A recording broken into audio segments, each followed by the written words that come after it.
this is on television after the ceasefire. They're not hiding anymore. This is not allegations that Iran is supporting Hamas.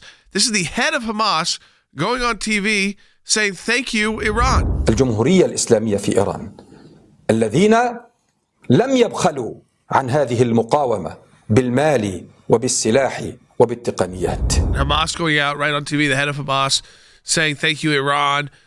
The Iranian president saying the West has agreed to lift all sanctions on Iran. That's what they're claiming. And then when our Secretary of State was asked about it, as we played for you on the broadcast, and when they were asked about it, they said, well, yeah. The Iranians say the decision to lift some of the sanctions has already been made. Is that true? We're about to have our, I think, fifth round of discussions in Vienna with the Iranians. And what these discussions and talks, indirect, as you know, have done is they've clarified what each side needs to do in order to come back into compliance. So we know what sanctions would need to be lifted if they're inconsistent with the nuclear agreement. But as important, and indeed more important, Iran, I think, knows what it needs to do to come back into compliance on the nuclear side. And what we haven't yet seen is whether Iran is ready and willing to make a decision to do what it has to do. That's the test, and we don't yet have an answer. What they've decided to do is give money, ammunition, and weaponry to Hamas. That's what the Iranians do with the money we give them. So when you lift sanctions, you are funding the terrorists. And his statement, the Secretary of State's statement, is benign at best, dangerous at worst, because what it doesn't establish, what it doesn't show, is the fact that the Iranian regime is not going to stop their exporting business, and they are the largest exporter of terrorism. It's given aid and comfort to the enemy, in my opinion, and certainly aid and comfort to the enemies of Israel. The Iranians have said, and the Israeli and the Gazans and Palestinians have confirmed that the money to fund their actions has come from Iran. What more do you need to say? So, thanked them for them and said that's it. We know from Hamas's charter, I know it was discussed last week, they call for the destruction of this Jewish state of Israel. So if we unilaterally lift sanctions, which we're then rewarding them for funding Hamas, which just attacked Israel, and then Biden forces a ceasefire so that Israel can't improve its security position, that's the unfortunate part of this. My question is, where does that policy lead? Here you have Secretary of State Blinken suggesting that we must address the immediate situation, the immediate humanitarian situation.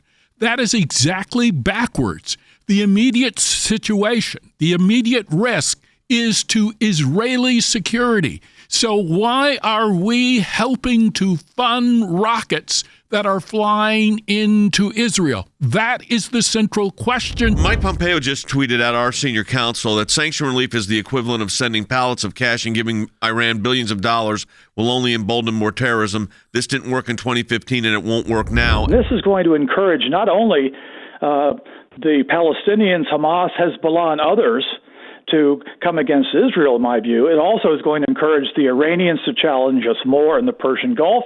It's going to encourage the North Koreans to rattle their sabers more frequently, and it's going to encourage Russia and China to give us opportunities to fail in their regions. What is Hamas feeling right now in the Gaza Strip after seeing infrastructure destroyed, their tunnels destroyed, their missiles depleted? But they know that their ally Iran is about to probably get an influx of cash. Hamas is seeing a wave of popularity after this latest round of violence, presenting itself as the sole defenders of the Palestinian people, the only ones willing and able to stand up to Israel. We know that what Hamas has seen is a lack of support now from the rest of the Muslim world. Yes, and so that's they're having to go to the Shia world to get to support, even though they are Sunni by nature, and so they've been cut off by most of the rest of the Muslim world. Yes, as impossible to work with, correct, impossible to deal with.